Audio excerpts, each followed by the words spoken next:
அண்மை செய்தியாக பார்த்து வருகிறோம். வங்கக்கடலில் குறைந்த காற்றழுத்த தாழ்வு பகுதி உருவானதாக தெரிவிக்கப்பட்டுள்ளது. விவரங்களோடு இணைகிறார் நமது செய்தியாளர் வெங்கட்ரமணன். வணக்கம். மேலும் விவரம். வணக்கம். இலங்கையை ஒட்டிய தென்மேற்கு வங்கக்கடல் பகுதியில இன்று காலை 8:30 மணி அளவுல காற்றழுத்த தாழ்வு பகுதி உருவாகி இருப்பதாக இந்திய வானிலை ஆய்வு மையம் தெரிவித்துள்ளது.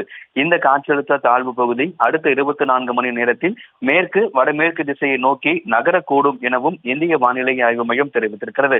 தெற்கு இலங்கை மற்றும் அதனை ஒட்டிய தென்மேற்கு வங்கக்கடல் பகுதியில இன்று காலை 8:30 மணிக்கு இலங்கை கடற்கரையிலிருந்து தென்மேற்கு வங்கக்கடல்ல ஒரு குறைந்த காற்றழுத்த தாழ்வு பகுதி உருவாகி இருக்கிறது. தொடர்ந்து மேல்காற்று சுழற்சி காரணமாக இது கடல் மட்டத்திலிருந்து 5.8 கிலோமீட்டர் வரை நீண்டிருக்கிறது. தற்பொழுது இன்று காலை 8:30 மணி அளவுல உருவாகி இருக்கக்கூடிய காற்றழுத்த தாழ்வு பகுதி அடுத்த 24 மணி நேரத்தில் மேற்கு வடமேற்கு நோக்கி நகர வாய்ப்பு இருப்பதாகவும் தெரிவிக்கப்பட்டிருக்கிறது. வடகிழக்கு பருவமழை தமிழகத்தில் கடந்த ஆண்டு 16ஆம் தேதி தொடங்கியிருந்தாலும் கூட தற்பொழுது வரைக்கும் தீவிர தன்மையை எட்டாத நிலையில தற்பொழுது இந்த காற்றழுத்த தாழ்வு பகுதி புயலாக வலுப்பெறுமா அல்லது அடுத்தடுத்து எந்தெந்த நிலைகளை எட்ட இருக்கும் அப்படிங்கிறத தொடர்ந்து அதனுடைய திசைகளின் நகர்வுகளை பொறுத்தும் அதனுடைய தீவிர தன்மையை பொறுத்தும் தான் கணக்கிடப்படும் என தெரிவிக்கப்பட்டிருக்கிறது. தற்பொழுது சூழலை பொறுத்த வரைக்கும் இலங்கை ஒட்டியிருக்கக்கூடிய பகுதிகளில் ஒரு காற்றழுத்த தாழ்வு பகுதி உருவாகி இருப்பதாகவும் இது அடுத்த 24 மணி நேரத்தில் மேற்கு வடமேற்கு நோக்கி நகர்ந்து வலுப்பெற வாய்ப்பு இருப்பதாகவும் தெரிவிக்கப்பட்டிருக்கிறது. இது எந்த திசையை நோக்கி நகரும்,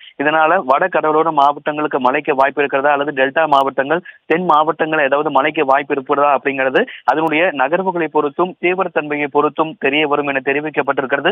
இந்த சூழலை பொறுத்த வரைக்கும் தற்பொழுது இலங்கை ஒட்டிய தென்மேற்கு வங்கக்கடல் பகுதியில இன்று காலை 8:30 மணி அளவுல ஒரு காற்றழுத்த தாழ்வு பகுதி உருவாகி இருக்கிறது எனவும் இது மேற்கு வடமேற்கு நோக்கி நகர்ந்து அடுத்து 24 மணி நேரத்தில் வலுப்பெறும் எனவும் இந்திய வானிலை ஆய்வு மையம் தெரிவித்துள்ளது. விவரங்களுக்கு நன்றி வெங்கட்ரமணன்.